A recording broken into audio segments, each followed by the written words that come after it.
पूरन पूर रहे दयाल, सब ऊपर होवत कृपाल। पूरन पूर रहे दयाल, सब ऊपर होवत कृपाल। अपने करतब जानै आप, अंतरजामी रहयो व्याप। प्रतपालै जीवन बहु भांत, जो जो रचियो सो तिसें त्यात। जिस भावै तिस लय मिलाए, भगत करे हर के गुण गाय। मन अंतर विश्वास कर मानिया, करनहार नानक एक जानिया। मन अंतर विश्वास कर मानिया, करनहार नानक एक जानिया। ਧੰਨ ਧੰਨ ਸਤਿਗੁਰੂ ਸ੍ਰੀ ਗੁਰੂ ਗ੍ਰੰਥ ਸਾਹਿਬ ਜੀ ਮਹਾਰਾਜ ਸੱਚੇ ਪਾਤਸ਼ਾਹ ਜੀ ਦੇ ਪਵਿੱਤਰ ਪਾਵਨ ਇਲਾਹੀ ਚਰਨਾਂ ਦਾ ਪਿਆਰਾ ਜਿਹਾ ਨਿੱਘਾ ਜਿਹਾ ਧਿਆਨ ਧਰ ਕੇ ਧੰਨ ਧੰਨ ਸਤਿਗੁਰੂ ਸ੍ਰੀ ਗੁਰੂ ਅਰਜਨ ਸਾਹਿਬ ਸੱਚੇ ਪਾਤਸ਼ਾਹ ਜੀ ਦੀ ਇਲਾਹੀ ਪਾਵਨ ਬਾਣੀ ਸੁਖਮਣੀ ਸਾਹਿਬ ਦੇ ਨਾਲ ਆਓ ਜੀ ਆਪਣਾ ਇੱਕ ਵਾਰ ਫਿਰ ਤੋਂ ਧਿਆਨ ਜੋੜੀਏ, ਚਿੱਤ ਟਿਕਾਈਏ। ਦਸ਼ਮੇਸ਼ ਪਾਤਸ਼ਾਹ ਜੀ ਨੇ ਜੋ ਅਪਾਰ ਕਿਰਪਾ ਕੀਤੀ ਹੈ ਖਾਲਸਾ ਪੰਥ ਉੱਤੇ, ਉਸ ਪਾਵਨ ਗੁਰੂ ਫਤਿਹ ਦੇ ਨਾਲ ਅਸੀਂ ਸਾਂਝ ਪਾਈਏ ਜੀ। ਆਖੋ ਵਾਹਿਗੁਰੂ ਜੀ ਕਾ ਖਾਲਸਾ, ਵਾਹਿਗੁਰੂ ਜੀ ਕੀ ਫਤਿਹ। ਪੰਚਮ ਪਾਤਸ਼ਾਹ ਸ੍ਰੀ ਗੁਰੂ ਅਰਜਨ ਸਾਹਿਬ ਜੀ ਨੇ ਜੋ ਕਿਰਪਾ ਕੀਤੀ ਹੈ 22 ਨੰਬਰ ਅਸ਼ਟਪਦੀ ਵਿੱਚ ਆਪ ਜੀ ਨੇ ਤੀਸਰੀ ਪੌੜੀ ਦਾ ਪਾਠ ਸਰਵਣ ਕੀਤਾ ਹੈ। ਸ਼੍ਰੀ ਗੁਰੂ ਅਰਜਨ ਸਾਹਿਬ ਜੀ ਨੇ ਇਸ ਪਾਵਨ ਪੌੜੀ ਦੇ ਵਿੱਚ ਪਰਮਾਤਮਾ ਦੇ ਬੜੇ ਪਿਆਰੇ ਜਿਹੇ ਗੁਣ ਗਾਏ ਨੇ, ਜਿਨ੍ਹਾਂ ਨੂੰ ਅਸੀਂ ਸਾਰਿਆਂ ਨੇ ਆਪਣੇ ਜੀਵਨ ਦੇ ਵਿੱਚ ਧਾਰਨ ਕਰਨਾ ਹੈ। ਔਰ ਜਦੋਂ ਤੱਕ ਉਹ ਸਾਡੇ ਜੀਵਨ ਵਿੱਚ ਨਹੀਂ ਵਸਦੇ ਹੈ, ਉਦੋਂ ਤੱਕ ਸਾਡਾ ਜਿਹੜਾ ਜੀਵਨ ਹੈ ਉਹਦੇ ਵਿੱਚ ਖੁਸ਼ਬੂ ਨਹੀਂ ਆਏਗੀ। ਸੁਖਮਨੀ ਸਾਹਿਬ ਦੀ ਜਿਹੜੀ ਬਾਣੀ ਹੈ, ਮੈਂ ਬਹੁਤ ਵਾਰ ਇਹ ਗੱਲ ਕਹਿ ਚੁੱਕਾ ਹਾਂ ਕਿ ਬੜੀ ਹੀ ਪਾਕ ਪਵਿੱਤਰ ਬਾਣੀ ਹੈ। ਜਿਵੇਂ ਬਹੁਤ ਸਰਲ ਹੈ, ਸਰਲ ਜੇ ਸ਼ਬਦ ਨੇ ਇਸ ਪਾਵਨ ਬਾਣੀ ਦੇ। ਔਰ ਸਤਿਗੁਰੂ ਨੇ ਬੜੀ ਕਿਰਪਾ ਕੀਤੀ ਹੈ ਕਿ ਇਸ ਪਾਵਨ ਬਾਣੀ ਦੇ ਵਿੱਚ ਸਾਡੇ ਉੱਤੇ ਰਹਿਮਤਾਂ ਹੀ ਬਹੁਤ ਜ਼ਿਆਦੀਆਂ ਕੀਤੀਆਂ ਨੇ। ਬਹੁਤ ਕੁਝ ਸਤਿਗੁਰੂ ਨੇ ਬਾਰ-ਬਾਰ ਸਾਨੂੰ ਸਮਝਾਇਆ ਹੈ ਤਾਂ ਕਿ ਸਾਡੇ ਪੱਲੇ ਪੈਂਦਾ ਜਾਏ ਔਰ ਅਸੀਂ ਕਦੇ ਵੀ ਜ਼ਿੰਦਗੀ ਦੇ ਵਿੱਚ ਗਲਤੀਆਂ ਨਾ ਕਰੀਏ। ਪਰਮਾਤਮਾ ਦੇ ਨਾਲ ਕਨੈਕਟ ਰਹੀਏ, ਵਾਹਿਗੁਰੂ ਦੇ ਚਰਨਾਂ ਨਾਲ ਜੁੜ ਕੇ ਰਹੀਏ। ਸ਼੍ਰੀ ਗੁਰੂ ਅਰਜਨ ਸਾਹਿਬ ਜੀ ਨੇ ਜੋ ਕਿਰਪਾ ਕੀਤੀ ਹੈ, ਆਓ ਹੂ ਬਹੂ ਉਹਨਾਂ ਪਾਵਨ ਬਚਨਾਂ ਦੇ ਨਾਲ ਸਾਂਝ ਪਾਈਏ, ਸਮਝੀਏ ਕਿ ਸਤਿਗੁਰੂ ਜੀ ਇਸ ਪਾਵਨ ਪੌੜੀ ਦੇ ਵਿੱਚ ਸਾਨੂੰ ਕੀ ਦੱਸਣਾ ਚਾਹੁੰਦੇ ਨੇ, ਕੀ ਸਮਝਾਉਣਾ ਚਾਹੁੰਦੇ ਨੇ। ਬਾਪੂ ਜੀ ਨੇ ਆਖਿਆ ਪੂਰਨ ਪੂਰ ਰਹੇ ਦਇਆਲ। ਪੂਰਨ ਪੂਰ, ਪੂਰ ਤੇ ਪੂਰਨ ਦੋਨੋਂ ਸ਼ਬਦ ਕਮਾਲ ਦੇ ਹੈ। ਭਾਵ ਕਿ ਸੰਪੂਰਨ ਰੂਪ ਵਿੱਚ ਆ ਜਿਹੜੀ ਕਾਇਨਾਤ ਹੈ, ਆ ਜਿਹੜੀ ਦੁਨੀਆ ਹੈ, ਇਹਦੇ ਵਿੱਚ ਪਰਮਾਤਮਾ ਸੰਪੂਰਨ ਰੂਪ ਦੇ ਵਿੱਚ ਵਸਦਾ ਹੈ। ਦਇਆਲ ਦਾ ਮਤਲਬ ਹੈ ਦਇਆ ਕਰਨ ਵਾਲਾ। ਜਿਹੜਾ ਦਇਆ ਕਰਨ ਵਾਲਾ ਪਰਮਾਤਮਾ ਹੈ, ਦਿਆਲੂ ਅਕਾਲ ਪੁਰਖ ਵਾਹਿਗੁਰੂ ਹੈ, ਉਹ ਇਸ ਕਾਇਨਾਤ ਦੇ ਵਿੱਚ ਸੰਪੂਰਨ ਰੂਪ ਦੇ ਵਿੱਚ ਵਿਆਪਕ ਹੈ। ਹਰ ਇੱਕ ਜਗ੍ਹਾ ਦੇ ਵਿੱਚ ਉਹਦਾ ਵਾਸਾ ਹੈ। ਇਸ ਲਈ ਗੁਰਬਾਣੀ ਵਿੱਚ ਇੱਕ ਨਹੀਂ, ਬਹੁਤ ਜ਼ਿਆਦੀਆਂ ਜਗ੍ਹਾ 'ਤੇ ਸਤਿਗੁਰੂ ਜੀ ਨੇ ਸਮਝਾਇਆ ਕਿ ਅੰਤਰ ਵੀ ਉਹ ਹੈ, ਬਾਹਰ ਵੀ ਉਹ ਹੈ, ਸਭ ਜਗ੍ਹਾ 'ਤੇ ਉਹਦਾ ਵਾਸਾ ਹੈ। ਅਤੇ ਜਿਹੜਾ ਦਿਆਲ ਸ਼ਬਦ ਲਿਖਿਆ, ਉਹਦੇ ਵਿੱਚ ਸਤਿਗੁਰੂ ਨੇ ਬਹੁਤ ਕੁਝ ਲੁਕਾਇਆ ਕਿ ਉਹ ਦਇਆ ਦਾ ਘਰ ਹੈ, ਉਹ ਰਹਿਮਤਾਂ ਦਾ ਘਰ ਹੈ। ਸਾਡੇ ਘਰ ਦੇ ਵਿੱਚ ਕੋਈ ਖੁਸ਼ੀ ਆਵੇ ਅਤੇ ਆਪਾਂ ਪਤਾ ਕੀ ਕਹਿੰਦੇ, ਪ੍ਰਮਾਤਮਾ ਤੇਰਾ ਸ਼ੁਕਰ, ਤੇਰਾ ਧੰਨਵਾਦ, ਤੂੰ ਸਾਡੇ ਘਰ 'ਚ ਖੁਸ਼ੀ ਦਿੱਤੀ। ਜਦੋਂ ਕੋਈ ਦੁੱਖ ਆ ਜਾਏ ਤਾਂ ਫਿਰ ਆਪਾਂ ਕਹਿੰਦੇ ਹਾਂ ਪ੍ਰਮਾਤਮਾ ਤੂੰ ਸਾਡੇ ਨਾਲ ਬੜਾ ਮਾੜਾ ਕੀਤਾ, ਸਾਡੇ ਘਰ ਦੇ ਵਿੱਚ ਦੁੱਖ ਕਿਉਂ ਆ ਗਿਆ। ਦੁੱਖ ਅਤੇ ਸੁੱਖ ਵੀ ਉਸ ਦਇਆਲੂ ਅਕਾਲ ਪੁਰਖ ਵਾਹਿਗੁਰੂ ਦੀ ਰਹਿਮਤ ਹੀ ਹੈ। ਸੁੱਖ ਵੀ ਆਉਂਦੇ ਨੇ ਅਤੇ ਦੁੱਖ ਵੀ ਆਉਂਦੇ ਨੇ। ਸੋ ਹੈ ਉਹ ਦਇਆ ਦਾ ਘਰ ਹੈ। ਉਹਦੇ ਘਰ ਦੇ ਵਿੱਚ ਦਇਆਲ ਭਾਵ ਕਿ ਦਇਆ ਦਾ ਘਰ, ਆਲ ਘਰ ਦਇਆ, ਭਾਵ ਕਿ ਉਹਦਾ ਜਿਹੜਾ ਸਰੂਪ ਹੈ, ਉਹਦਾ ਜਿਹੜਾ ਘਰ ਹੈ, ਉਹਦੇ 'ਚ ਰਹਿਮਤ ਹੈ, ਦਇਆ ਹੈ। ਉਹ ਆਪਣੇ ਜਿਹੜੇ ਉਹਦੇ ਹੱਥ ਨੇ ਉਹਨਾਂ ਤੋਂ ਕਿਰਪਾ ਦੇ ਭੰਡਾਰੇ ਵੰਡੀ ਜਾਂਦਾ ਤੇ ਅਸੀਂ ਆਪਣੀਆਂ ਝੋਲੀਆਂ ਨੂੰ ਭਰੀ ਜਾਣਾ ਹੈ। ਬਸ ਜਦੋਂ ਅਸੀਂ ਗੁਰਦੁਆਰਾ ਸਾਹਿਬ ਦੇ ਵਿੱਚ ਵੀ ਆਉਂਦੇ ਹਾਂ, ਬਾਣੀ ਧਿਆਨ ਨਾਲ ਸੁਣਦੇ ਹਾਂ, ਤੇ ਇਹ ਸੋਚ ਕੇ ਜਾਇਆ ਕਰੋ ਆਪਣੇ ਘਰ ਦੇ ਵਿੱਚ ਵੀ ਆਪਾਂ ਨਾ ਆਪਣੀ ਝੋਲੀ ਭਰ ਕੇ ਲੈ ਕੇ ਜਾ ਰਹੇ ਹਾਂ ਤੇ ਖਾਲੀ ਨਹੀਂ ਜਾ ਰਹੇ ਅਸੀਂ। ਤੇ ਖਾਲੀ ਜਾਂਦਾ ਵੀ ਉਹ ਹੈ ਜਿਹਦੇ ਕਰਮ ਹੀ ਮਾੜੇ ਨੇ। ਯਾਦ ਰੱਖਿਓ, ਜਿਹੜਾ ਬੰਦਾ ਗੁਰੂ ਘਰ ਦੇ ਵਿੱਚ ਆ ਕੇ ਵੀ ਖਾਲੀ ਚਲਾ ਜਾਏ, ਉਹਦੇ ਲਈ ਮੈਂ ਕਿਹੜੇ ਸ਼ਬਦ ਵਰਤਾਂ। ਗੁਰੂ ਨਾਨਕ ਦੇ ਘਰ ਦੇ ਵਿੱਚ ਤਾਂ ਐਸੇ ਭੰਡਾਰੇ ਭਰੇ ਪਏ ਆ ਵੀ ਇੱਥੇ ਕੋਈ ਖਾਲੀ ਜਾਂਦਾ ਹੀ ਨਹੀਂ। ਬਹੁਤ ਸਾਰੀਆਂ ਬਖਸ਼ਿਸ਼ਾਂ, ਬਹੁਤ ਸਾਰੀਆਂ ਰਹਿਮਤਾਂ ਦਾ ਪ੍ਰਤੀਕ ਹੈ ਗੁਰੂ ਨਾਨਕ ਸਾਹਿਬ ਮਹਾਰਾਜ ਦਾ ਘਰ। ਜਿਹੜਾ ਵੀ ਆਇਆ ਉਹਨੇ ਕੁਝ ਨਾ ਕੁਝ ਪਾਇਆ। ਗੁਰੂ ਨਾਨਕ ਸਾਹਿਬ ਸੱਚੇ ਪਾਤਸ਼ਾਹ ਜੀ ਜਦੋਂ ਜੋਤੀ ਜੋਤ ਸਮਾ ਗਏ ਤਾਂ ਉਹਨਾਂ ਦੀ ਜਗ੍ਹਾ ਤੇ ਗੁਰੂ ਅੰਗਦ ਸਾਹਿਬ ਜੀ ਬੈਠੇ ਸਨ। ਗੁਰੂ ਅੰਗਦ ਸਾਹਿਬ ਮਹਾਰਾਜ ਦੇ ਕੋਲ ਇੱਕ ਵਾਰੀ ਜੋਗੀ ਆਏ। ਉਹਨਾਂ ਨੂੰ ਪਤਾ ਲੱਗਾ ਸੀ ਵੀ ਗੁਰੂ ਨਾਨਕ ਸਾਹਿਬ ਮਹਾਰਾਜ ਸੱਚੇ ਪਾਤਸ਼ਾਹ ਸਰੀਰਕ ਰੂਪ ਦੇ ਵਿੱਚ ਹੁਣ ਇਸ ਧਰਤੀ ਤੇ ਮੌਜੂਦ ਨਹੀਂ। ਤੇ ਉਹ ਉਹੀ ਜੋਗੀ ਸਨ ਜਿਨ੍ਹਾਂ ਜੋਗੀਆਂ ਨੇ ਕਿਸੇ ਟਾਈਮ ਗੁਰੂ ਨਾਨਕ ਸਾਹਿਬ ਨਾਲ ਵਿਚਾਰਾਂ ਵੀ ਕੀਤੀਆਂ ਸਨ। ਜਦੋਂ ਉਹ ਜੋਗੀ ਗੁਰੂ ਨਾਨਕ ਸਾਹਿਬ ਮਹਾਰਾਜ ਦੇ ਦੂਸਰੇ ਸਰੂਪ ਗੁਰੂ ਅੰਗਦ ਸਾਹਿਬ ਦੇ ਪਾਵਨ ਚਰਨਾਂ ਵਿੱਚ ਆਏ ਤੇ ਸਤਿਗੁਰੂ ਉਹਨਾਂ ਦਿਨਾਂ ਦੇ ਵਿੱਚ ਅਜੇ ਕਰਤਾਰਪੁਰ ਸਾਹਿਬ ਦੇ ਵਿੱਚ ਹੀ ਮੌਜੂਦ ਸਨ। ਦੀਦਾਰ ਜਦੋਂ ਉਹਨਾਂ ਨੇ ਕੀਤੇ, ਦਰਸ਼ਨ ਕੀਤੇ, ਦਰਸ਼ਨ ਕਰਕੇ ਬਹਿ ਗਏ।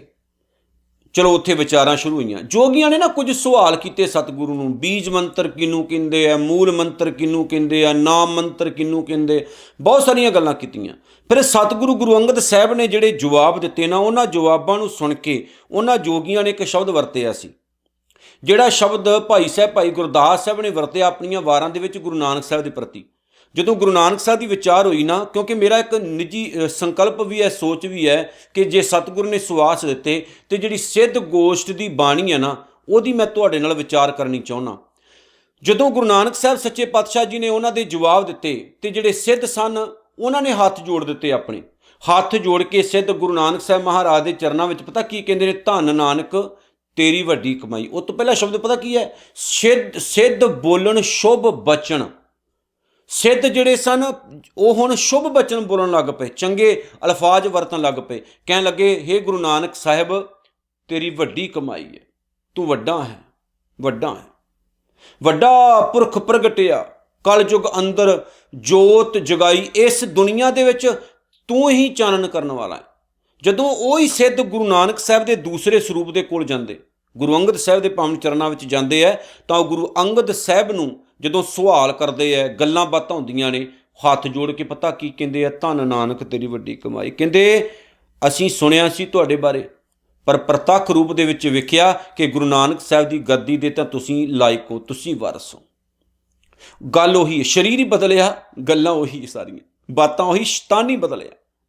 ਗੁਰੂ ਨਾਨਕ ਸਾਹਿਬ ਦੇ ਘਰੋਂ ਕਦੇ ਕੋਈ ਖਾਲੀ ਜਾਂਦਾ ਹੀ ਨਹੀਂ, ਕਦੇ ਨਹੀਂ। ਇੱਥੇ ਤਾਂ ਬੁੱਲੇ ਸ਼ਾਹ ਵਰਗੇ ਵੀ ਜਿਹੜੇ ਸੀ ਉਹ ਗਾ ਗਏ ਵੀ ਇਹ ਖੜਕਾ ਦੁੱਕੜ ਵੱਜੇ, ਨਾਲੇ ਤੱਪੇ ਚੁੱਲ੍ਹਾ, ਇੰਨੀ ਗੱਲੀ ਰੱਬ ਵੀ ਰਾਜੀ ਨਾਲੇ ਰਾਜੀ ਬੁੱਲਾ। ਇੱਥੇ ਕੌਣ ਖਾਲੀ ਜਾਂਦਾ? ਖਾਲੀ ਪਤਾ ਕੌਣ ਜਾਂਦਾ? ਜਿਸ ਬੰਦੇ ਨੂੰ ਸੱਚ ਚੰਗਾ ਨਹੀਂ ਲੱਗਦਾ। ਜਿਵੇਂ ਗੁਰੂ ਰਾਮਦਾਸ ਸਾਹਿਬ ਨੇ ਕਿਹਾ, ਇੱਥੇ ਉਹਨਾਂ ਨੂੰ ਕੁਝ ਮਿਲਦਾ ਹੈ ਜੋ ਸੱਚ ਦੇ ਵਪਾਰੀ ਹੈ, ਤੇ ਜਿਨ੍ਹਾਂ ਨੂੰ ਝੂਠ ਚੰਗਾ ਲੱਗਦਾ ਉਹ ਖਾਲੀ ਚਲੇ ਜਾਂਦੇ। ਗੁਰੂ ਨਾਨਕ ਦੇ ਘਰ ਵਿੱਚ ਸਭ ਕੁਝ ਹੈ। ਮੈਂ ਇੱਥੇ ਕੋਈ ਤਰਕ ਨਹੀਂ ਕਰਦਾ, ਗੁਰੂ ਨਾਨਕ ਸਾਹਿਬ ਦੇ ਘਰ 'ਚ ਸਭ ਕੁਝ ਹੈ। ਬਸ ਤੁਹਾਡੀ ਝੋਲੀ ਸਹੀ ਹੋਣੀ ਚਾਹੀਦੀ, ਤੁਹਾਡਾ ਹਿਰਦਾ, ਤੁਹਾਡਾ ਮਹਿਦਾ ਸਹੀ ਹੋਣਾ ਚਾਹੀਦਾ। ਤੇ ਜੇ ਗੁਰੂ ਨਾਨਕ ਸਾਹਿਬ ਦੇ ਘਰ ਵਿੱਚ ਆ ਕੇ ਵੀ ਬੰਦਾ ਖਾਲੀ ਜਾ ਰਿਹਾ, ਇਹਦਾ ਮਤਲਬ ਹੈ ਕਹਿ ਕਿ ਉਸ ਬੰਦੇ ਵਿੱਚ ਕਮੀ ਹੈ, ਉਸ ਬੰਦੇ 'ਚ ਘਾਟ ਹੈ। ਇੱਥੇ ਗੁਰੂ ਨਾਨਕ ਸਾਹਿਬ ਦੇ ਘਰ ਵਿੱਚ ਕੋਈ ਘਾਟ ਨਹੀਂ, ਕਿਉਂਕਿ ਸਾਹਿਬ ਨੇ ਤਾਂ ਸਭ ਕੁਝ ਹੀ ਦੇ ਦਿੱਤਾ ਸਾਨੂੰ। ਉਹ ਦਇਆਲੂ ਹੈ ਇੰਨਾ ਵੱਡਾ ਕਿ ਉਹ ਸਾਰੀ ਕਾਇਨਾਤ ਵਿੱਚ ਵਸਦਾ ਹੈ ਤੇ ਹਰ ਇੱਕ ਇਨਸਾਨ ਦੇ ਉੱਤੇ ਨਿਗਾਹ ਰੱਖਦਾ ਹੈ ਤੇ ਸਭਨਾਂ ਦੀਆਂ ਝੋਲੀਆਂ ਭਰੀ ਜਾਂਦਾ ਹੈ। ਸਭ ਉੱਪਰ ਹੋਵਤ ਕਿਰਪਾਲ। ਪਹਿਲਾਂ ਦਇਆਲ ਸੀ, ਹੁਣ ਕਿਰਪਾਲ। ਕਿਰਪਾ ਦਾ ਘਰ ਹੈ ਤੇ ਦੁਨੀਆ ਨੂੰ ਪਾਲਣ ਵਾਲਾ ਹੈ। ਸਭ ਉੱਪਰ ਭਾਵ ਕਿ ਸਾਰਿਆਂ ਜੀਵਾਂ ਦੇ ਉੱਤੇ ਉਹਦੀ ਕਿਰਪਾ ਵਰਸਦੀ ਹੈ, ਸਾਰਿਆਂ ਜੀਵਾਂ ਦੇ ਉੱਤੇ ਉਹਦੀ ਮਿਹਰ ਹੁੰਦੀ ਹੈ। ਸਭਨਾਂ ਦੇ ਉੱਤੇ ਉਹ ਆਪਣੀ ਮਿਹਰ ਦੀ ਨਿਗਾਹ ਰੱਖਦਾ ਹੈ ਤੇ ਸਭਨਾਂ ਦੀਆਂ ਜਿਹੜੀਆਂ ਝੋਲੀਆਂ ਨੇ ਉਹ ਰਾਤ ਦਿਨ ਭਰੀ ਜਾਂਦਾ, ਕਿਉਂਕਿ ਉਹਨੂੰ ਸਭਨਾਂ ਦਾ ਖਿਆਲ ਹੈ। ਕਈ ਵਾਰ ਤਾਂ ਮਾਂ-ਬਾਪ ਵੀ ਬੱਚਿਆਂ ਨਾਲ ਧੱਕਾ ਕਰ ਜਾਂਦੇ ਨਾ। ਜੇ ਕਿਸੇ ਦੇ ਘਰ ਦੇ ਵਿੱਚ 3 ਬੱਚੇ ਹੈ, 4 ਹੈ ਜਾਂ 5 ਹੈ, ਤੇ ਕਈ ਵਾਰ ਹੁੰਦਾ ਮਾਂ-ਬਾਪ ਵੀ ਆਪਣੇ ਬੱਚਿਆਂ ਦੇ ਵਿੱਚ ਵਿਤਕਰਾ ਕਰਨਾ ਸ਼ੁਰੂ ਕਰ ਦਿੰਦੇ ਨੇ। ਇੱਕ ਬੱਚੇ ਨੂੰ ਜ਼ਿਆਦਾ ਪਿਆਰ, ਦੂਸਰੇ ਨੂੰ ਘੱਟ। ਕਈ ਵਾਰ ਵਿਤਕਰਾ ਸਾਡੇ ਘਰਾਂ ਦੇ ਵਿੱਚ ਵੀ ਹੋ ਜਾਂਦਾ। ਬਹੁਤ ਵਾਰ ਇਸ ਵਿਤਕਰੇ ਦੇ ਹੋਏ ਸ਼ਿਕਾਰ ਜਿਹੜੇ ਬੱਚੇ ਨੇ ਉਹ ਆਪਣੇ ਮਾਂ-ਬਾਪ ਤੋਂ ਦੂਰ ਚਲੇ ਜਾਂਦੇ ਨੇ। ਬਹੁਤ ਵਾਰ ਨਫ਼ਰਤ ਦੇ ਕਾਰਨ ਕਈ ਤਰ੍ਹਾਂ ਦੇ ਭਾਣੇ ਵੀ ਵਾਪਰ ਜਾਂਦੇ ਨੇ। ਪਰ ਨਿਰੰਕਾਰ ਜਿਹੜਾ ਹੈ ਉਹ ਸੱਚੀ ਮਾਂ ਤੇ ਸੱਚਾ ਪਿਓ ਹੈ। ਉਹ ਕਦੇ ਵਿਤਕਰਾ ਕਰਦਾ ਹੀ ਨਹੀਂ। ਜੇ ਉਹ ਕਿਰਪਾ ਵੀ ਕਰਦਾ ਤੇ ਸਾਰਿਆਂ ਉੱਤੇ ਇੱਕ ਸਮਾਨ ਕਰਦਾ। ਉਹ ਗੱਲ ਵੱਖਰੀ ਹੈ ਵੀ ਅਸੀਂ ਉਹਦੀ ਕਿਰਪਾ ਨੂੰ ਐਕਸੈਪਟ ਕਿੰਨਾ ਕੁ ਕਰਦੇ ਹਾਂ। ਇੱਥੇ ਮੈਂ ਇੱਕ ਭੁਲੇਖਾ ਹਮੇਸ਼ਾ ਦੂਰ ਕਰਦਾ ਹੁੰਦਾ, ਫਿਰ ਕਹਿ ਦੇਵਾਂ ਇਹ ਮਤ ਕਿਆ ਕਰੋ ਅਜੇ ਕਿਰਪਾ ਨਹੀਂ ਹੋਈ। ਉਹ ਨਿਰਮਲ ਬਾਬੇ ਵਾਲੀ ਕਿਰਪਾ ਦੀ ਗੱਲ ਨਹੀਂ ਹੈ। ਉਹ ਇਹ ਮਤ ਕਿਆ ਕਿਰਪਾ ਨਹੀਂ, ਕਿਰਪਾ ਤਾਂ ਹੋ ਰਹੀ ਹੈ, ਰਹਿਮਤ ਤਾਂ ਵਰਤ ਰਹੀ ਹੈ। ਅਸੀਂ ਉਸ ਨੂੰ ਐਕਸੈਪਟ ਕਰਨਾ, ਉਹਨੂੰ ਆਪਣੇ ਜੀਵਨ ਵਿੱਚ ਧਾਰਨਾ ਹੈ। ਪਰਮਾਤਮਾ ਥੋੜ੍ਹੀ ਹੈ ਵੀ ਕਦੀ ਕਿਰਪਾ ਕਰਨ ਲੱਗ ਪੈਂਦਾ, ਕਦੇ ਨਹੀਂ ਕਰਦਾ। ਉਹਦੀ ਕਿਰਪਾ ਲਗਾਤਾਰ ਹੀ ਹੋ ਰਹੀ। ਬਸ ਉਹਨੂੰ ਮਹਿਸੂਸ ਕਰੋ, ਉਹਨੂੰ ਐਕਸੈਪਟ ਕਰੋ ਅਤੇ ਉਹਦੇ ਵਿੱਚ ਬਸ ਰਮੇ ਜਾਓ। ਐਸੇ ਰਚੋ ਵੀ ਤੁਹਾਨੂੰ ਦੁਨੀਆਦਾਰੀ ਦੇ ਕੰਮਕਾਰ ਕਰਦਿਆਂ ਹੋਇਆਂ ਨਿਰੰਕਾਰ ਕਦੇ ਨਾ ਭੁੱਲੇ। ਸਤਿਗੁਰੂ ਕਹਿੰਦੇ ਨੇ ਕਿ ਜਿਵੇਂ ਉਹ ਵਾਹਿਗੁਰੂ ਕਦੇ ਵੀ ਕਿਸੇ ਨਾਲ ਵਿਤਕਰਾ ਨਹੀਂ ਕਰਦਾ, ਸਭਨਾਂ ਨੂੰ ਪਿਆਰ ਕਰਦਾ ਹੈ, ਇਸੇ ਤਰ੍ਹਾਂ ਅਸੀਂ ਇਸ ਦੁਨੀਆ 'ਚ ਰਹਿ ਕੇ ਵਿਤਕਰੇ ਵਾਲੀ ਜਿਹੜੀ ਸੋਚ ਹੈ ਉਹਨੂੰ ਛੱਡਣਾ ਹੈ ਅਤੇ ਸਭਨਾਂ ਨਾਲ ਪਿਆਰ ਭਾਵਨਾ ਬਣਾ ਕੇ ਰੱਖਣੀ। ਕੀ ਲੈ ਜਾਣਾ ਦੁਨੀਆ ਤੋਂ? ਕੁਝ ਲੈ ਜਾਣਾ? ਕੁਝ ਵੀ ਨਹੀਂ। ਮੌਤ ਦਾ ਤਾਂ ਕੋਈ ਵੀ ਨਹੀਂ ਪਤਾ ਕਿਹੜੇ ਵਕਤ ਆ ਜਾਣੀ ਅਤੇ ਕਦੋਂ ਉਹਨੇ ਸਾਡਾ ਜਿਹੜਾ ਦਰਵਾਜ਼ਾ ਉਹ ਖੜਕਾ ਦੇਣਾ ਮੌਤ ਨੇ ਵੀ ਉੱਠ ਬੰਦਿਆ ਚੱਲੀਏ। ਫਿਰ ਵਿਤਕਰਾ ਕਿਉਂ ਕਰਨਾ? ਛੋਟੀਆਂ ਛੋਟੀਆਂ ਗੱਲਾਂ ਕਰਕੇ ਤਾਂ ਆਪਾਂ ਵਿਤਕਰਾ ਕਰਨਾ ਸ਼ੁਰੂ ਕਰ ਦਿੰਦੇ ਹਾਂ। ਨਿੱਕੀਆਂ ਨਿੱਕੀਆਂ ਗੱਲਾਂ ਹੁੰਦੀਆਂ ਨੇ ਕਿ ਆਪਾਂ ਵਿਤਕਰਾ ਕਰਨਾ ਸ਼ੁਰੂ ਕਰ ਦਿੰਦੇ ਹਾਂ, ਬੁਰਾ ਭਲਾ ਇੱਕ ਦੂਸਰੇ ਨੂੰ ਬੋਲਣਾ ਸ਼ੁਰੂ ਕਰ ਦਿੰਦੇ ਹਾਂ। ਐਸੀ ਦੂਰੀਆਂ ਬਣਾਉਂਦੇ ਹਾਂ ਕਿ ਸਾਥੋਂ ਬਹੁਤ ਕੁਝ ਛੁੱਟ ਜਾਂਦਾ ਹੈ, ਬਹੁਤ ਕੁਝ ਦੂਰ ਚਲਾ ਜਾਂਦਾ। ਅਸਲ ਦੇ ਵਿੱਚ ਬੰਦੇ ਵਿੱਚ ਤਾਂ ਚੁੰਬਕੀ ਸ਼ਕਤੀ ਹੋਣੀ ਚਾਹੀਦੀ। ਜਿਵੇਂ ਚੁੰਬਕ ਹੁੰਦੀ, ਖਿਲਰੇ ਹੋਏ ਜਿਹੜੇ ਲੋਹੇ ਦੇ ਕਿਣਕੇ ਹੁੰਦੇ ਨਿੱਕੇ ਨਿੱਕੇ, ਉਹਨਾਂ ਨੂੰ ਵੀ ਨੇੜੇ ਲੈ ਆਉਂਦੀ। ਆਪਾਂ ਕਰਦੇ ਹਾਂ ਦੂਰ ਭਜਾਉਂਦੇ। ਜਦੋਂ ਕੁਝ ਲੈ ਕੇ ਨਹੀਂ ਜਾਣਾ ਇਸ ਦੁਨੀਆ ਤੋਂ, ਖਾਲੀ ਚਲੇ ਜਾਣਾ, ਫਿਰ ਕਿਉਂ ਐਵੇਂ ਛੋਟੀ ਛੋਟੀਆਂ ਗੱਲਾਂ ਕਰਕੇ ਚੱਕਰਾਂ 'ਚ ਪੈ ਕੇ ਅਸੀਂ ਆਪਣੀ ਲਾਈਫ ਨੂੰ ਬਰਬਾਦ ਕਰਦੇ ਹਾਂ, ਤਬਾਹ ਕਰਦੇ ਹਾਂ। ਜਦ ਕਿ ਕੁਝ ਵੀ ਨਹੀਂ ਆਪਾਂ ਖੱਟਣਾ, ਕੁਝ ਵੀ ਨਹੀਂ ਮਿਲਣਾ ਇਹੋ ਜਿਹਾ ਕੰਮਾਂ ਦੇ ਕਰਕੇ। ਗੁਰੂ ਨਾਨਕ ਸਾਹਿਬ ਸੱਚੇ ਪਾਤਸ਼ਾਹ ਨੇ ਇੱਕ ਵਾਰੀ ਇੱਕ ਸਿੱਖ ਨੂੰ ਇਹੀ ਗੱਲ ਸਮਝਾਈ ਸੀ। ਅਜੇ ਉਹ ਸਿੱਖ ਨਹੀਂ ਸੀ ਬਣਿਆ ਅਤੇ ਸਤਿਗੁਰੂ ਨੇ ਉਹਨੂੰ ਇਹੀ ਗੱਲ ਸਮਝਾਈ ਸੀ ਕਿ ਆਹ ਮਿੱਟੀ ਦੇਖ ਰਿਹਾ ਤੂੰ? ਕਹਿੰਦਾ ਹਾਂ। ਸਤਿਗੁਰੂ ਨੇ ਕਿਹਾ ਮਿੱਟੀ ਨੂੰ ਨਾ ਆਪਣੀ ਮੁੱਠ ਦੇ ਵਿੱਚ ਪਕੜ ਅਤੇ ਇੱਦਾਂ ਛੱਡ ਦੇ ਹੇਠਾਂ। ਮਿੱਟੀ ਪਕੜੀ, ਰੇਤਲੀ ਮਿੱਟੀ ਸੀ, ਹੇਠਾਂ ਜਦੋਂ ਛੱਡੀ ਉਹ ਜਿਹੜੀ ਸੀ ਉਹ ਉੱਡ ਗਈ ਹਵਾ ਦੇ ਵਿੱਚ, ਮਿੱਟੀ 'ਚ ਮਿੱਟੀ ਰਲ ਗਈ। ਸਤਿਗੁਰੂ ਨੇ ਕਿਹਾ ਅਸਲ ਦੇ ਵਿੱਚ ਬੰਦੇ ਦੀ ਔਕਾਤ ਇੰਨੀ ਕੁ ਹੈ ਆਪਾਂ ਮਿੱਟੀ ਦੇ ਸਮਾਨ ਹੀ ਹਾਂ, ਮਿੱਟੀ ਦੇ ਵਰਗੇ ਹੀ ਹਾਂ। ਪਰ ਆਪਾਂ ਪਤਾ ਕੀ ਸਮਝਦੇ ਹਾਂ? ਆਪਾਂ ਸਮਝਦੇ ਆਪਾਂ ਕੁਝ ਵੱਖਰੇ ਹਾਂ, ਆਪਾਂ ਕੁਝ ਵੱਖਰਾ ਕਰ ਸਕਦੇ ਹਾਂ। ਮਾਲਕ ਨੇ ਕਿਹਾ ਮਿੱਟੀ ਤੋਂ ਪੈਦਾ ਹੋਏ ਹਾਂ, ਮਿੱਟੀ ਦੇ ਵਿੱਚ ਰਲ ਜਾਣਾ, ਮਿੱਟੀ ਦੀਆਂ ਖੇਡਾਂ ਖੇਡਦੇ ਹਾਂ, ਮਿੱਟੀ ਦਾ ਹੀ ਸਰੂਪ ਹਾਂ। ਪਰ ਫਿਰ ਵੀ ਆਪਾਂ ਆਪਣੇ ਆਪ ਨੂੰ ਹੰਕਾਰ ਵਾਲੀ ਮਰਿਆਦਾ ਵਿੱਚ ਲਿਆ ਕੇ ਪਰਮਾਤਮਾ ਤੋਂ ਵੱਖਰਾ, ਪਰਮਾਤਮਾ ਤੋਂ ਵੱਡਾ ਜਾਣਨ ਦੀ ਕੋਸ਼ਿਸ਼ ਕਰਦੇ ਹਾਂ। ਅਤੇ ਬਾਬਾ ਫਰੀਦ ਸਾਹਿਬ ਨੇ ਤਾਂ ਇੱਕ ਵਾਰੀ ਆਪਣੇ ਭਗਤਾਂ ਨੂੰ ਕਹਿ ਦਿੱਤਾ ਸੀ, ਫਰੀਦਾ ਖਾਕ ਨਾ ਨਿੰਦੀਐ ਖਾਕੂ ਜੇਡ ਨਾ ਕੋਏ। ਮਿੱਟੀ ਨੂੰ ਮਾੜਾ ਮਤ ਆਖੋ, ਮਿੱਟੀ ਤੋਂ ਵੱਡਾ ਕੋਈ ਹੈ ਹੀ ਨਹੀਂ। ਜੇ ਕਿਤੇ ਮਿੱਟੀ ਲੱਗ ਗਈ ਨਾ ਕੱਪੜਿਆਂ ਨੂੰ ਤੇ ਆਪਾਂ ਝਾੜਦੇ ਹਾਂ, ਮਿੱਟੀ ਲੱਥ ਜਾਏ ਗੰਦਗੀ ਕਿੰਨਾ ਝਾੜਦੇ ਹਾਂ ਆਪਾਂ ਵੀ ਮਿੱਟੀ ਨਹੀਂ ਲੱਗਣੀ ਚਾਹੀਦੀ ਸਾਡੇ ਕੱਪੜਿਆਂ ਨੂੰ। ਫਰੀਦ ਸਾਹਿਬ ਕਹਿੰਦੇ ਮਿੱਟੀ ਤੋਂ ਵੱਡਾ ਕੋਈ ਵੀ ਨਹੀਂ। ਹੁਣ ਮੈਂ ਇਹ ਨਹੀਂ ਕਹਿੰਦਾ ਮਿੱਟੀ ਦੇ ਵਿੱਚ ਲਿਬੜੇ ਰਹੋ ਜਾਂ ਮਿੱਟੀ ਖਾਓ ਜਾਂ ਮਿੱਟੀ ਦੇ ਵਿੱਚ ਐਵੇਂ ਲੇਟੀਆਂ ਮਾਰੋ, ਇਹ ਨਹੀਂ ਮਤਲਬ ਕਹਿੰਦਾ। ਸਿਧਾਂਤ ਹੈ ਇੱਥੇ। ਕਹਿੰਦੇ ਖਾਕੂ ਜੇਡ ਨਾ ਕੋਏ, ਮਿੱਟੀ ਤੋਂ ਵੱਡਾ ਕੋਈ ਨਹੀਂ ਹੈ, ਧਰਤੀ ਤੋਂ ਵੱਡਾ ਕੋਈ ਨਹੀਂ ਹੈ। ਅਸਲ ਦੇ ਵਿੱਚ ਬਾਅਦ 'ਚ ਧਰਤੀ ਨੇ ਹੀ ਕੰਮ ਆਉਣਾ। ਜਦੋਂ ਲੋਕਾਂ ਨੇ ਤੁਹਾਨੂੰ ਛੱਡ ਦੇਣਾ ਨਾ, ਇਸ ਧਰਤੀ ਨੇ ਤੁਹਾਨੂੰ ਸਾਂਭਣਾ। ਫਰੀਦਾ ਖਾਕ ਨਾ ਨਿੰਦੀ ਹੈ ਖਾਕੂ ਜੇਡ ਨਾ ਕੋਏ। ਜੀਵਦਿਆਂ ਪੈਰਾਂ ਤਲੇ ਮੋਇਆਂ ਉੱਪਰ ਹੋਏ। ਜਿਉਂਦਿਆਂ ਸਾਡੇ ਪੈਰਾਂ ਥੱਲੇ ਹੁੰਦੀ ਹੈ, ਮਰਿਆਂ ਸਾਡੇ ਉੱਤੇ ਹੁੰਦੀ, ਸਾਨੂੰ ਆਪਣੇ ਆਪ ਦੇ ਵਿੱਚ ਸਮਾ ਲੈਂਦੀ ਹੈ। ਅਤੇ ਸਭ ਤੋਂ ਚੰਗੀ ਮਾਂ, ਸਭ ਤੋਂ ਚੰਗਾ ਰਿਸ਼ਤਾ ਇਹ ਤਾਂ ਇਸ ਧਰਤੀ ਦਾ ਹੀ ਹੈ ਨਾ ਸਾਡੇ ਨਾਲ, ਜਿਹੜੀ ਸਾਨੂੰ ਪਾਲਦੀ ਵੀ ਹੈ, ਪੋਸਦੀ ਵੀ ਹੈ ਅਤੇ ਆਖਰ ਫਿਰ ਸਾਨੂੰ ਆਪਣੇ ਵਿੱਚ ਜਜ਼ਬ ਕਰ ਲੈਂਦੀ ਹੈ। ਜਦੋਂ ਲੋਕ ਸੁੱਟ ਜਾਂਦੇ ਨੇ ਬਾਹਰ, ਉਦੋਂ ਸਾਂਭਣ ਵਾਲਾ ਕੌਣ ਹੁੰਦਾ? ਇਹ ਮਿੱਟੀ ਹੁੰਦੀ ਹੈ। ਅਤੇ ਆਪਾਂ ਹੋਰ ਹੀ ਚੱਕਰਾਂ ਦੇ ਵਿੱਚ ਪੈ ਕੇ ਆਪਣੀ ਜ਼ਿੰਦਗੀ ਦਾ ਰੰਗ ਜਿਹੜਾ ਉਹ ਵਿਗਾੜ ਕੇ ਬਹਿ ਜਾਂਦੇ ਹਾਂ, ਆਪਣੇ ਆਪ ਨੂੰ ਡਿਸਟਰਬ ਕਰਦੇ ਰਹਿੰਦੇ ਹਾਂ, ਕੱਖ ਨਹੀਂ ਮਿਲਦਾ। 4 ਦਿਨਾਂ ਦੀ ਇਹ ਜ਼ਿੰਦਗੀ ਹੈ, ਹੱਸੋ ਖੇਡੋ ਆਨੰਦ ਮਾਣੋ, ਵਧੀਆ ਜੀਓ। ਇਹ ਗੱਲਾਂ ਸੁਖਮਨੀ ਸਾਹਿਬ ਦੀ ਪਾਵਨ ਬਾਣੀ 'ਚ ਹਰ ਇੱਕ ਪਹਿਰੇ 'ਚ ਲਿਖੀਆਂ ਹੋਈਆਂ ਨੇ ਕਿ ਬੰਦਿਆ ਜੀ ਵਧੀਆ ਤਰੀਕੇ ਨਾਲ ਜੀ, ਰੱਬ ਨੂੰ ਯਾਦ ਰੱਖ, ਨਿਰੰਕਾਰ ਦੀ ਹੋਂਦ ਨੂੰ ਯਾਦ ਰੱਖ। ਪਤਾ ਨਹੀਂ परमात्मा जिहड़ी गलैक्सी विच तूं रह रिहा, इहो जिहियां अरबां खरबां रब ने होर पैदा कीतियां ने। ਇੰਨਾ ਕੁ ਤੂੰ ਹੈਗਾ, ਇੰਨੀ ਇੱਕ ਛੋਟੀ ਜਿਹੀ ਧਰਤੀ ਦਾ ਤੂੰ ਵਾਸੀ ਹੈ, ਤੇ ਆਪਣੇ ਆਪ ਨੂੰ ਉਹਦੇ ਤੋਂ ਵੱਡਾ ਸਮਝ ਰਿਹਾ ਜਿਹਨੇ ਇੰਨਾ ਬ੍ਰਹਿਮੰਡ ਪੈਦਾ ਕੀਤਾ, ਜਿਹਦੇ ਤੱਕ ਪਹੁੰਚਣ ਲਈ ਤੈਨੂੰ ਕਰੋੜਾਂ ਨਹੀਂ, ਸ਼ਾਇਦ ਉਹਦੀ ਸਮੁੱਚੀ ਕਾਇਨਾਤ ਨੂੰ ਸਮਝਣ ਦੇ ਲਈ ਸ਼ਾਇਦ ਕਈ ਅਰਬਾਂ ਖਰਬਾਂ ਪ੍ਰਕਾਸ਼ ਸਾਲ ਲੱਗ ਜਾਣ। ਪ੍ਰਕਾਸ਼ ਸਾਲ, ਆਮ ਸਾਲ ਨਹੀਂ, ਤੂੰ ਕਿਤੇ ਸਮਝ ਸਕੇਗਾ ਉਹਨੂੰ। ਕਿੰਨੇ ਟ੍ਰਿਲੀਅਨ ਪ੍ਰਕਾਸ਼ ਸਾਲਾਂ ਦੀ ਗੱਲ ਕਰਦੀ ਹੈ ਸਾਇੰਸ, ਜਦੋਂ ਉਹਨਾਂ ਨੂੰ ਕੁਛ ਮਿਲਦਾ ਵੀ ਇੰਨੀ ਇੰਨੀ ਦੂਰ ਸਾਨੂੰ ਗ੍ਰਹਿ ਲੱਭ ਰਹੇ। ਉਹ ਪਿਆਰਿਆ, ਇਹ ਸੋਚ ਤੈਨੂੰ ਰੱਬ ਨੇ ਇਨਸਾਨ ਬਣਾਇਆ, ਇੰਨੀ ਵਧੀਆ ਧਰਤੀ 'ਤੇ ਭੇਜਿਆ ਜਿੱਥੇ ਸਭ ਕੁਝ ਹੀ ਮੌਜੂਦ ਹੈ, ਸਭ ਕੁਝ। ਇਹਨੂੰ ਖਰਾਬ ਨਾ ਕਰ, ਅਤੇ ਜਿਹੜੇ ਰਿਸ਼ਤੇ ਤੈਨੂੰ ਰੱਬ ਨੇ ਦਿੱਤੇ ਉਹਨਾਂ ਨੂੰ ਨਿਭਾ, ਕਦਰ ਕਰ, ਅਤੇ ਸਭਨਾਂ ਨੂੰ ਇੱਕ ਸਮਾਨ ਜਾਣ। ਆਪਣੇ ਦਿਲ ਦੇ ਵਿੱਚ ਰੱਬ ਦੇ ਪ੍ਰਤੀ ਪਿਆਰ, ਸਤਿਕਾਰ, ਅਦਬ ਪੈਦਾ ਕਰਕੇ ਰੱਖ, ਤਾਂ ਕਿ ਤੇਰੀ ਜ਼ਿੰਦਗੀ ਵਧੀਆ ਲੰਘੇ। ਸਤਿਗੁਰੂ ਅੱਗੇ ਕਹਿੰਦੇ ਨੇ, ਆਪਣੇ ਕਰਤੱਵ ਜਾਣੈ ਆਪ।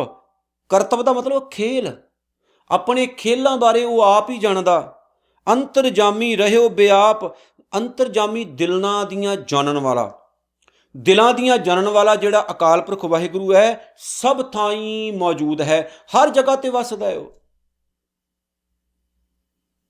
ਜਿਵੇਂ ਮੋਬਾਈਲ ਦੇ ਵਿੱਚ ਟਾਵਰ ਹੁੰਦੇ ਨੇ ਨਾ ਆਉਣ ਤੇ ਉਹ ਚੱਲਦਾ ਨਹੀਂ ਹੁੰਦਾ, ਉਹਦਾ ਕੀ ਫਾਇਦਾ ਫਿਰ? ਪਰਮਾਤਮਾ ਹਰ ਜਗ੍ਹਾ 'ਤੇ ਮੌਜੂਦ ਹੈ, ਤੇ ਜਿੱਥੇ ਸਮਝ ਲਓ ਰੱਬ ਦਾ ਵਾਸਾ ਨਹੀਂ ਨਾ, ਉਹ ਜਗ੍ਹਾ ਹੀ ਕਾਹਦੀ। ਮੈਨੂੰ ਇੱਕ ਬਾਣੀ ਦਾ ਸ਼ਬਦ ਯਾਦ ਆਉਂਦਾ, ਜਿੱਥੇ ਸਤਿਗੁਰੂ ਨੇ ਕਿਹਾ, ਉਹ ਜਗ੍ਹਾ ਸੁਹੇਲੀ ਹੈ ਜਿੱਥੇ ਮੇਰੇ ਮਾਲਕ ਦਾ ਵਾਸਾ, ਤੇ ਉਹ ਜਗ੍ਹਾ ਉਜਾੜ ਹੈ ਜਿੱਥੇ ਨਿਰੰਕਾਰ ਦਾ ਵਾਸਾ ਨਹੀਂ। ਉਹ ਦਿਲ ਦੀ ਗੱਲ ਹੈ ਕਿ ਉਹ ਦਿਲ ਬੜਾ ਭਾਗਾਂ ਵਾਲਾ ਜਿੱਥੇ ਵਸ ਰਿਹਾ ਹੈ, ਜਿੱਥੇ ਉਹ ਨਹੀਂ ਵਸਦਾ ਤੇ ਉਹ ਉਜਾੜੀ ਹੈ। ਸੋਈ ਨਗਰ ਉਜਾੜੀ ਜੀਓ।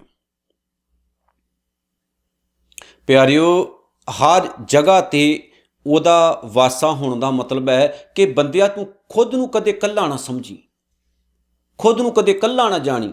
ਤੂੰ ਇਹ ਜਾਣੀ ਉਹ ਸਭਨਾ ਜਗ੍ਹਾ 'ਤੇ ਮੌਜੂਦ ਹੈ, ਅਤੇ ਜਦੋਂ ਤੇਰੇ ਨਾਲ ਕੋਈ ਨਾ ਹੋਵੇਗਾ, ਤੂੰ ਇਹ ਸੋਚ ਕੇ ਚੱਲੀ, ਮੇਰੇ ਨਾਲ ਗੁਰੂ ਨਾਨਕ ਹੈ, ਮੇਰੇ ਨਾਲ ਵਾਹਿਗੁਰੂ ਮੌਜੂਦ ਹੈ। ਪ੍ਰਤਪਾਲੈ ਜੀਵਨ ਬਹੁ ਭਾਂਤ, ਅਤੇ ਸਾਨੂੰ ਉਹ ਕਈ ਤਰੀਕਿਆਂ ਨਾਲ ਪਾਲ ਰਿਹਾ ਹੈ। ਵੇਖੋ ਕਿੰਨੀ ਵੱਡੀ ਜ਼ਿੰਮੇਵਾਰੀ ਨਿਭਾ ਰਿਹਾ, ਕਈ ਤਰੀਕਿਆਂ ਨਾਲ ਸਾਨੂੰ ਹਵਾ ਦੇ ਰਿਹਾ, ਰੋਟੀ ਦੇ ਰਿਹਾ, ਪਾਣੀ ਦੇ ਰਿਹਾ, ਪਤਾ ਨਹੀਂ ਕਿੰਨੇ ਪ੍ਰਕਾਰ ਦੇ ਤੱਤ ਹੈ ਜਿਹੜੀ ਸਾਡੀ ਬਾਡੀ ਨੂੰ ਰੋਜ਼ ਚਾਹੀਦੇ ਨੇ, ਉਹ ਦੇ ਰਿਹਾ, ਅਤੇ ਸਾਡੀ ਉਹ ਪਾਲਣਾ ਨਾਲੋਂ ਨਾਲ ਕਰੀ ਜਾ ਰਿਹਾ। ਜੋ ਜੋ ਰਚਿਓ ਸੋ ਤਿਸੈ ਧਿਆਤ। ਜੋ ਜੋ ਪਰਮਾਤਮਾ ਨੇ ਰਚਿਆ ਹੈ, ਅਸਲ ਦੇ ਵਿੱਚ ਉਹਦੇ ਭਾਣੇ ਦੇ ਵਿੱਚ ਹੀ ਚੱਲ ਰਿਹਾ ਹੈ। ਇਹੀ ਉਹਦਾ ਸਿਮਰਨ ਹੈ। ਭਾਵੇਂ ਅੱਗ ਹੈ, ਪਾਣੀ ਹੈ, ਧਰਤੀ ਹੈ, ਆਕਾਸ਼ ਹੈ, ਜੋ ਵੀ ਹੈ, ਗ੍ਰਹਿ ਤਾਰੇ ਨੇ, ਜੋ ਵੀ ਹੈ, ਇਹ ਉਹਨੇ ਹੀ ਰਚੇ ਨੇ, ਅਤੇ ਉਹਦਾ ਹੀ ਸਿਮਰਨ ਕਰ ਰਹੇ ਨੇ, ਭਾਵ ਕਿ ਉਹਦੇ ਭਾਣੇ ਵਿੱਚ ਤੁਰ ਰਹੇ ਨੇ। ਬੰਦਾ ਹੀ ਹੈ ਜਿਹੜਾ ਉਹਨੂੰ ਗਾਲਾਂ ਕੱਢਦਾ ਰਹਿੰਦਾ, ਉਹਨੂੰ ਮਾੜਾ ਚੰਗਾ ਬੋਲਦਾ ਰਹਿੰਦਾ। ਜਿਸ ਭਾਵੈ ਤਿਸ ਲਏ ਮਿਲਾਏ। ਜਿਸ ਦੇ ਉੱਤੇ ਉਹ ਆਪਣੀ ਮਿਹਰ ਕਰਦਾ ਨਾ, ਉਹਨੂੰ ਆਪਣੇ ਨਾਲ ਜੋੜ ਲੈਂਦਾ। ਇਹਦਾ ਮਤਲਬ ਕੀ ਹੈ ਜੀ? ਜਿਹੜਾ ਪਰਮਾਤਮਾ ਨਾਲ ਜੁੜਦਾ ਨਾ, ਉਹ ਇਹ ਸੋਚੇ ਵੀ ਵਾਹਿਗੁਰੂ ਨੇ ਮੇਰੇ 'ਤੇ ਮਿਹਰ ਕੀਤੀ ਅਤੇ ਮੈਂ ਜੁੜ ਗਿਆ ਉਹਦੇ ਨਾਲ, ਨਹੀਂ ਤਾਂ ਮੈਂ ਵੀ ਟੁੱਟਿਆ ਰਹਿੰਦਾ, ਭੁੱਲਿਆ ਰਹਿੰਦਾ। ਭਗਤ ਕਰੇ ਹਰ ਕੇ ਗੁਣ ਗਾਏ। ਅਤੇ ਜਿਹਦੇ ਉੱਤੇ ਉਹ ਕਿਰਪਾ ਕਰਦਾ, ਉਹ ਉਸ ਦੇ ਗੁਣ ਗਾ ਕੇ, ਉਹਦੀ ਭਗਤੀ ਕਰਕੇ ਆਪਣੇ ਜੀਵਨ ਨੂੰ ਸੁਧਾਰ ਲੈਂਦੇ ਨੇ, ਉੱਚਾ ਚੁੱਕ ਲੈਂਦੇ ਨੇ।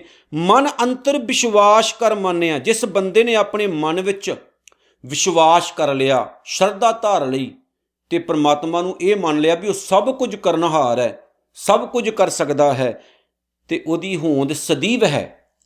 ਮੈਂ ਤਾਂ ਮਰ ਮੁੱਕ ਜਾਣਾ, ਪਰ ਉਹਨੇ ਕਦੇ ਵੀ ਖਤਮ ਨਹੀਂ ਹੋਣਾ। ਕਰਨਹਾਰ ਨਾਨਕ ਇੱਕ ਜਾਣਿਆ। ਸਮਝ ਲਓ ਉਸਨੇ ਹੀ ਇੱਕ ਕਰਤਾਰ ਅਕਾਲ ਪੁਰਖ ਵਾਹਿਗੁਰੂ ਦੀ ਪਹਿਚਾਣ ਕੀਤੀ ਹੈ, ਜਿਸ ਬੰਦੇ ਦੇ ਅੰਦਰ ਇਹ ਸਾਰੇ ਦੇ ਸਾਰੇ ਜਿਹੜੇ ਰੱਬੀ ਗੁਣ ਨੇ, ਉਹਨਾਂ ਦਾ ਵਾਸਾ ਹੋ ਗਿਆ। ਸੋ ਆਓ ਇਹਨਾਂ ਗੱਲਾਂ ਨੂੰ ਜੀਵਨ 'ਚ ਧਾਰੀਏ, ਅਤੇ ਆਪਣੇ ਬਾਪੂ ਦੇ ਕਹੇ ਹੋਏ ਬਚਨ ਮੰਨ ਕੇ ਸਿੱਧੇ ਸਿੱਧੇ ਆਪਣੇ ਜਿਹੜਾ ਜੀਵਨ ਹੈ, ਜਿਹੜੀ ਜ਼ਿੰਦਗੀ ਹੈ, ਉਹਨੂੰ ਬਤੀਤ ਕਰਕੇ ਜਾਈਏ। ਸੋ ਇਤਨੀਆਂ ਬੇਨਤੀਆਂ ਸਵੀਕਾਰ ਕਰਿਓ ਜੀ। ਭੁੱਲ ਚੁੱਕ ਦੀ ਖਿਮਾ। 22ਵੀਂ ਅਸ਼ਟਪਦੀ ਦੀ ਆਪ ਜੀ ਨੇ ਤੀਸਰੀ ਪੌੜੀ ਦੀ ਵਿਚਾਰ ਸਰਵਣ ਕੀਤੀ। ਸਤਿਗੁਰੂ ਦਇਆ ਕਰੇ ਅੱਗੇ ਵੀ ਆਪਣੀ ਵਿਚਾਰ ਆਪ ਲੈਂਦੇ ਰਹਿਣ। ਨਾਨਕ ਨਾਮ ਚੜ੍ਹਦੀ ਕਲਾ, ਤੇਰੇ ਭਾਣੇ ਸਰਬੱਤ ਦਾ ਭਲਾ। ਵਾਹਿਗੁਰੂ ਜੀ ਕਾ ਖਾਲਸਾ, ਵਾਹਿਗੁਰੂ ਜੀ ਕੀ ਫਤਿਹ।